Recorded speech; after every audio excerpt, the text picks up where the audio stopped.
Good morning, fifth grade. Educated is back. Woo! Today we're going to read chapter 8 in Hatchet in parallel teaching, but we have another article about porcupines that we're going to read in Educated today. So before we get started, let's do our warm-up, a review from chapter 7. Brian decided to get blank and looked for another type of blank to eat. So Brian decided to get motivated, that's one of his key phrases, get motivated and looked for another type of berry to eat that would not make him sick. He found a patch of berries. Then Brian saw a bear. He stayed very still, and the bear eventually went away. Brian ran away, but then realized that the bear did not have to harm him. He decided to go back and pick more raspberries. He felt better. But that night he slept with the hatchet by his head in case the bear came back. Press pause to write down your answers and play when you're ready for the focus question. How does the setting impact a character's development and the storyline? So we're really focusing on how does the fact that Brian is in the Canadian wilderness and not someone else affect what happens to him and how he grows as a person. Our vocabulary words are gingerly. That is in a cautious manner. And we have this person walking across the tightrope gingerly. The second word is initial, existing or occurring at the beginning. So our pictures of the start line. That's the initial part of the race.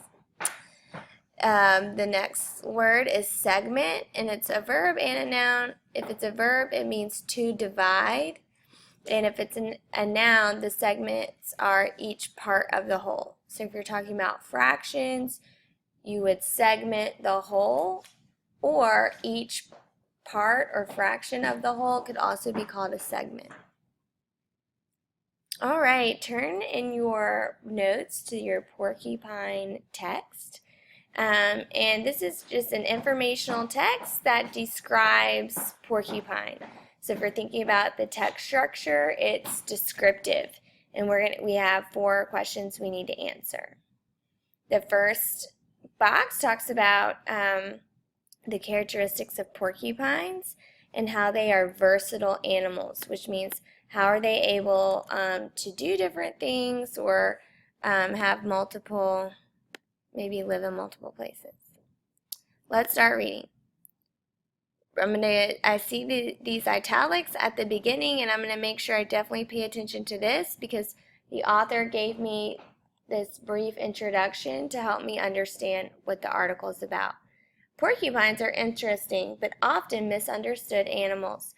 Read this article and then answer the questions that follow. Porcupines. A porcupine prefers to remain unseen as it lumbers silently through the woods all through the year, both day and night, seeking vegetable food and enjoying porcupine ways. Unless you know how to look for the signs of a porcupine, you have no idea that one is around. If you see a tree with bark gnawed off in a ring a foot or 2 off the ground, you can guess that a porcupine has been there, standing on hind legs and gnawing with its strong orange chisel-like teeth. If a rabbit had made the ring, it would be closer to the ground. Bits of bark and debris around the bottom of a tall maple or pine tree are another sign that a porcupine is resting on a high branch after a meal. With long claws on their front paws, these big rodents are good climbers, as much at home in the tree as on the ground. Let's stop right there. It asks us, what are the characteristics of a porcupine? So if I'm going back, I know that they eat vegetable food. I would underline these as I highlight them in your text. We know that they live in the woods. We keep going back. We know that they can climb trees because they're good climbers. But they're also at home on the ground. So those were 4 things. They live in the woods. They eat vegetable food. They are good climbers. And they can live in trees or on the ground. Press pause to write down your answer for number 1 and play when you're ready for the inference. It says, how are porcupines versatile animals? That means how are they able to do like multiple things or live in like multiple places? And so if I have like a jacket that is versatile, that means I might be able to wear it in the rain and in dry weather. It's versatile. I can wear it in multiple types of weather. All right, so we know that the porcupines are versatile because they can live in trees or on the ground. That's what makes them versatile. Press pause to write down your answer and play when you're ready to keep reading. Now we're trying to figure out, what does a porcupine have to protect itself? What does a porcupine have to protect itself? Next paragraph. Porcupines are protected by stiff quills, but there's no need to fear these gentle animals. There are as many as 30,000 quills on an adult porcupine's back and tail, and each quill is needle sharp with microscopic barbs at the pointed end. If a quill sticks into your hand, it slips easily and painlessly out of the porcupine. Some people believe that porcupines can shoot their quills, but it only seems that way. When a porcupine lashes out with its quilled tail, only a slight touch is needed for the quills to stick the attacker. Or when a porcupine shakes, loose quills may fly out, as a few loose hairs will when you shake your head. All right, so what does a porcupine have to protect itself? We know that porcupines are protected by stiff quills. They have quills, and it says each quill is needle sharp with microscopic barbs at the pointed end. So let's put both of those together for answer number 2. Porcupines have stiff quills that are needle sharp with microscopic barbs at the pointed end. Press pause to write down your answer and play when you're ready for the inference. Why shouldn't you be afraid of these animals? Well, our text says that there's no need to fear these gentle animals. So we don't need to be afraid of them because they are actually gentle animals.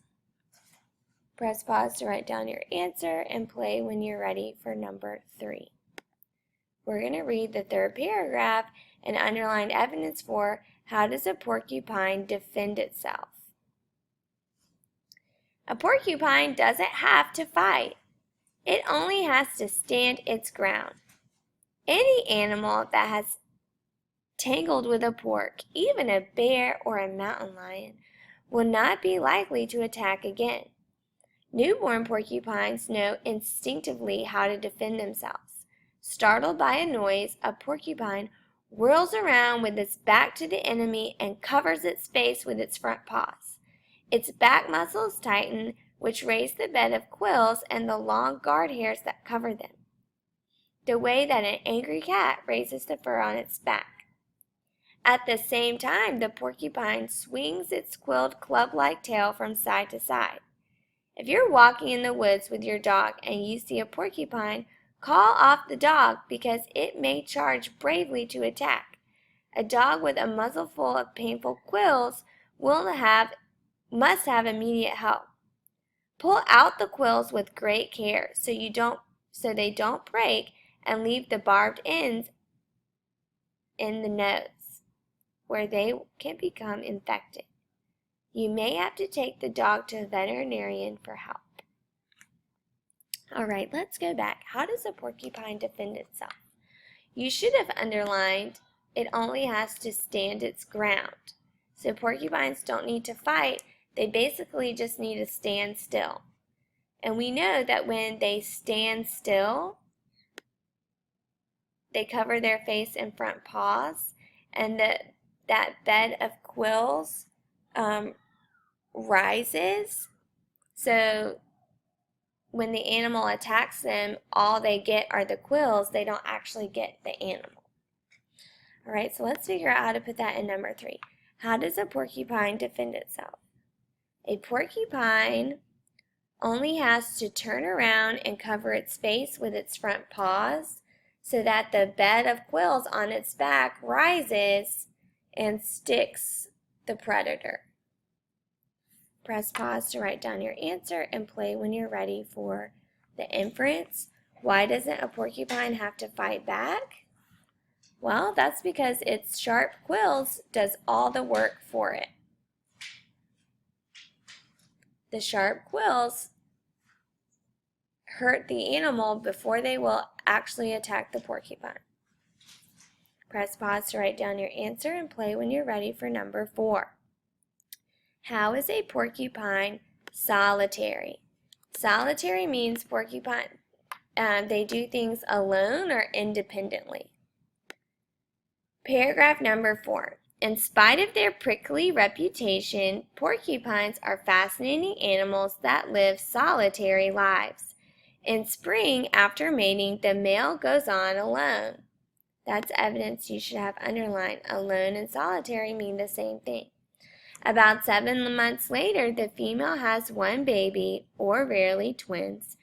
It is born with shiny black eyes wide open, its teeth in place, and tiny white quills under its black fur.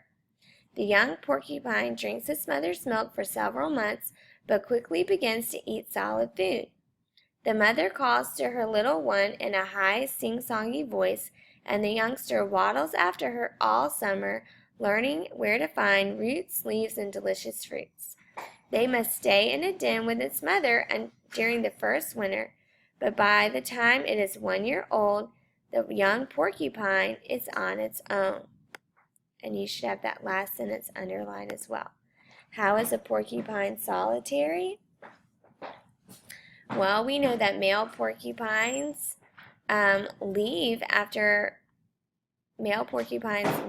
mating in the spring. And by the time the baby is 1 year old, it's on its own for the rest of its life. Press pause to write down your answer and play when you're ready for the inference. How does the wilderness setting affect the baby porcupine?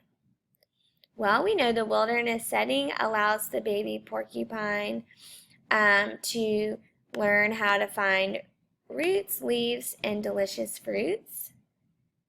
The wilderness setting also provides a den where the baby porcupine can live with its mother during the winter. Write those 2 things down for the inference. Press pause to write down your answer and play when you're ready for the focus question. How do the traits of a porcupine affect its actions in the wilderness? So you can talk about the things the porcupine has to protect itself in the wilderness, and you can talk about what the wilderness setting provides so that the porcupine can survive. And instead of saying Brian is, you should talk about porcupine.